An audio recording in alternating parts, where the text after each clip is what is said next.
Time to set sail, ladies and gentlemen. We are 3 sheets to the wind with Boosh in the rod. I am the mighty plantain. I've got Boosh right here with me. This time around, we've got something from Hidden Cove Brewing. It's a 2-hour drive from where we live, down in Wells, Maine. I have made the trip once before, but I'm glad to see that about a year ago. Yeah, I'm glad to see that more and more of their beers are actually making their way into the local stores, especially their barrel-aged stuff. Where'd you find that? This was at Joka's, right here in Waterville, Maine. They have a really great barrel aging program with some really complex beers. The one we've got today is Molay, and it's a sour pumpkin mole ale. I'm not sure what a mole ale is. I'll have to look that up. But it's listed here as a malt beverage with natural flavors added and aged in bourbon barrels. So I'm not sure what the distinction here would be between a regular beer and a malt beverage. There may be some different grains in there, some different techniques they use to actually create the brew. That means they have to classify it as a malt beverage rather than a beer. Or maybe they're just using malt beverage as a fancy way of saying beer. I've seen that done as well. There doesn't really seem to be a distinct delineation between the two terms on a regular basis. So, plus the other thing is the malt background could actually be malted like they say, like they usually do. Oh yeah. With when you actually malt something, it's really partially sprouted. Partially sprouted. So. Yeah. Exactly. And that's probably what they did use for the whatever it was. Was it barley or wheat or what? It doesn't say. Yeah, doesn't give us a real good description, but I'm sure we could look it up online. Yeah. But in this case, a sour pumpkin mole ale, whatever mole is, aged in bourbon barrels. That's the part that got my interest. Let's get the cage off so we can unleash the beast. Unleash the demon. It is close to Halloween. It is. I don't know when I'll be posting this, but right now it's close to Halloween. All right. I was afraid we were going to have to do this. Well, actually, you were getting it. Oh, I know. But I don't feel like having to edit out me struggling with the cork. So...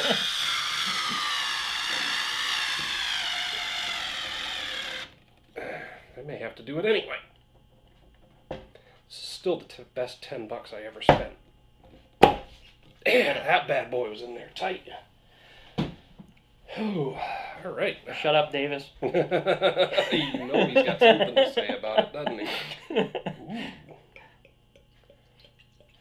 That's a really dark. Yeah.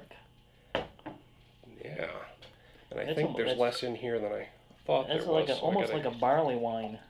Make sure to give you a decent portion here, while still trying to get a good head on it. Which is, I don't know. Might have been my poor technique, but... Nah, that's alright.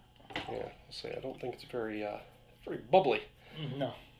But yeah, I do agree with your assessment. It does look a lot like a barley wine. It's got that... Because it doesn't have that big head on it, Pardon me. like you would think. Yeah, but it's also got that... The barley wines, no matter how light or dark they are, they tend to get this little glow. Yeah. If you look at where it's thinner, up towards this part of the glass, there's that, I don't know, it's almost like the sun behind the moon during an eclipse. There's a bit of a glow to the beer. It doesn't, it's difficult to describe, but maybe you can see what I'm talking about there.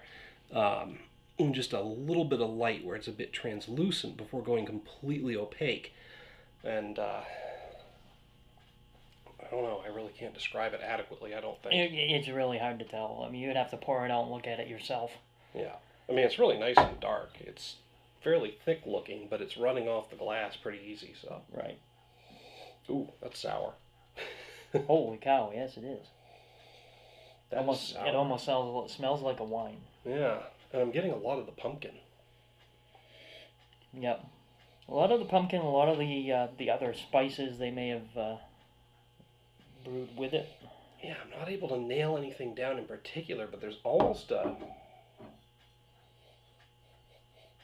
like a root beer type of aroma. A sour pumpkin mole.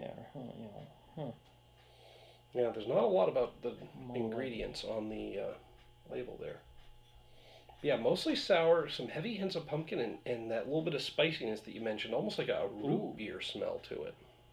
7.7 alcohol. It's not too bad. No. Cheers, dude. Well, yeah, it does have a very pleasant aroma. It's hard to tear yourself away from. All right, let's try it.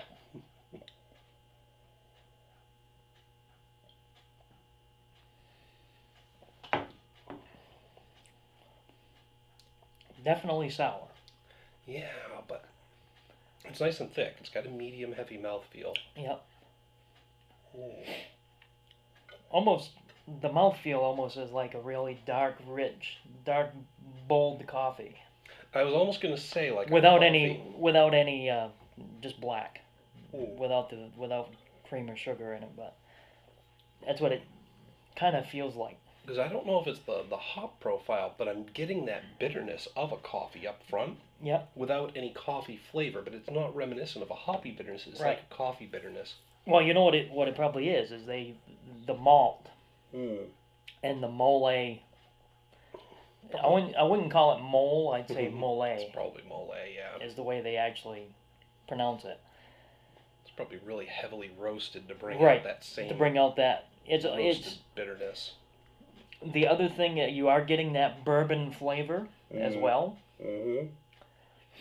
I mean, I had never really had straight bourbon, so I don't really know if it tastes more like whiskey or if it tastes like... There's a subtle distinction. Bourbon and whiskey are very, very similar. Right. And some would say there's a huge difference between the two. I think it's just a very subtle difference. It owes more to the each distillery's recipe more than anything else. So yeah. Anyway. But I can tell there is that liquor flavor. Mm-hmm. The swallow that sweet liquory load. Is that what you're saying? Shut up, Mr. Leahy. Now, Bo Bandy. But no, it is very good. I'm getting that coffee-like bitterness up front. The hints of some spices there in the middle. That bourbon character really is coming through, and actually, it's almost.